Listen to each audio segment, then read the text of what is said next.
20वां बाब, खाली कब्र।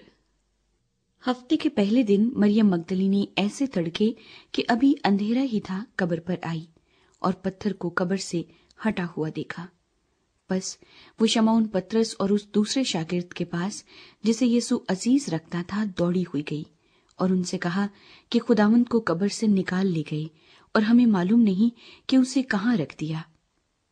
बस पतरस और वो दूसरा शागिर्द निकलकर कब्र की तरफ चले और दोनों साथ साथ दौड़े, मगर वो दूसरा शागिर्द पतरस से आगे बढ़कर कब्र पर पहले पहुंचा।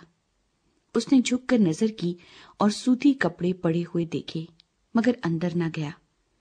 शमौन पतरस उसके पीछे पीछे पहुंचा और उसने कब्र के अंदर जाकर देखा कि सूती कपड़े पड़े हैं और वो रुमाल जो उसके सर से बंधा हुआ था सूती कपड़ों के साथ नहीं बल्कि लिपटा हुआ एक जगह अलग पड़ा है। इस पर दूसरा शागिर्द भी जो पहले कब्र पर आया था अंदर गया और उसने देखकर यकीन किया, क्योंकि वो अब तक उस नविश्ते को ना जानते थे जिसके मुताबिक उसका मुर्दों में से जी उठना जरूर था। बस ये शागिर्द अपने घर को वापस गए। मरियम मगदलीनी पर सहूर। लेकिन मरियम बाहर कब्र के पास खड़ी रोती रही और जब रोते रोते कब्र की तरफ झुककर अंदर नजर की तो दो फरिश्तों को सफेद पोशाक पहने हुए, एक को सरहाने और दूसरे को पैंताने बैठे देखा जहां यीशु की लाश पड़ी थी। उन्होंने उससे कहा, ऐ औरत, तू क्यों रोती है? उसने उनसे कहा, इसलिए कि मेरे खुदावंद को उठा ले गए हैं और मालूम नहीं कि उसे कहाँ रखा है। ये कहकर वो पीछे फिरी और यीशु को खड़े देखा और ना पहचाना कि ये यीशु है। यीशु ने उससे कहा, ऐ औरत, तू क्यों रोती है? किसको ढूंढती है? उसने बागबान समझकर उससे कहा, मियाँ, अगर तूने उसको यहां से उठाया हो तो मुझे बता दे कि उसे कहाँ रखा है ताकि मैं उसे ले जाऊं। यीशु ने उससे कहा, मरियम। उसने मुड़कर उससे इब्रानी जबान में कहा, रब्बूनी, यानी ऐ उस्ताद।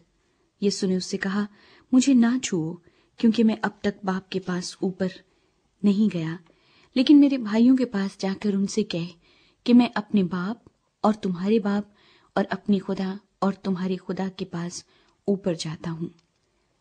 मरियम मगदलीनी ने आकर शागिर्दों को खबर दी कि मैंने खुदावंद को देखा और उसने मुझसे ये बातें कही। जी उठने के बाद शागिर्दों पर ज़हूर।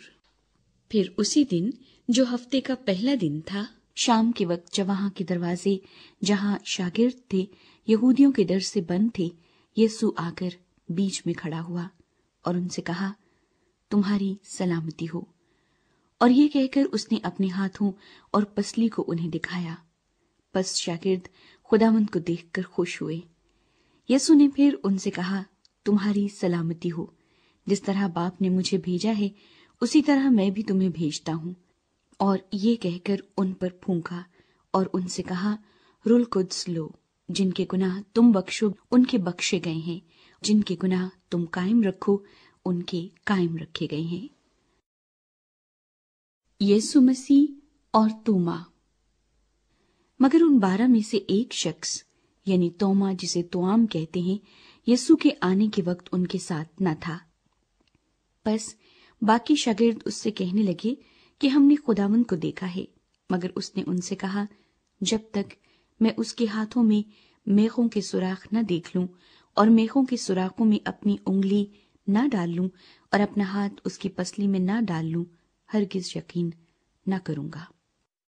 8 रोज के बाद जब उसके शागिर्द फिर अंदर थे और तोमा उनके साथ था और दरवाजे बंद थे, यीशु ने आकर और बीच में खड़ा होकर कहा, तुम्हारी सलामती हो।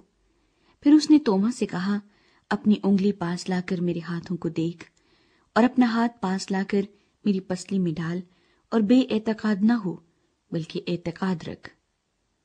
तोमा ने जवाब में उससे कहा, ऐ मेरे खुदावंद, ऐ मेरे खुदा। यीशु ने उससे कहा, तू तो मुझे देखकर ईमान लाया है। मुबारक वो हैं जो बगैर देखे ईमान लाए। यूहन्ना की इंजील का मकसद। और यीशु ने और बहुत से मौजज़े शागिर्दों के सामने दिखाए जो इस किताब में लिखे नहीं गए, लेकिन یہ اس لیے لکھے گئے کہ تم ایمان لاؤ کہ یسوع ہی خدا کا بیٹا مسیح ہے، اور ایمان لا کر اس کے نام سے زندگی پاؤ۔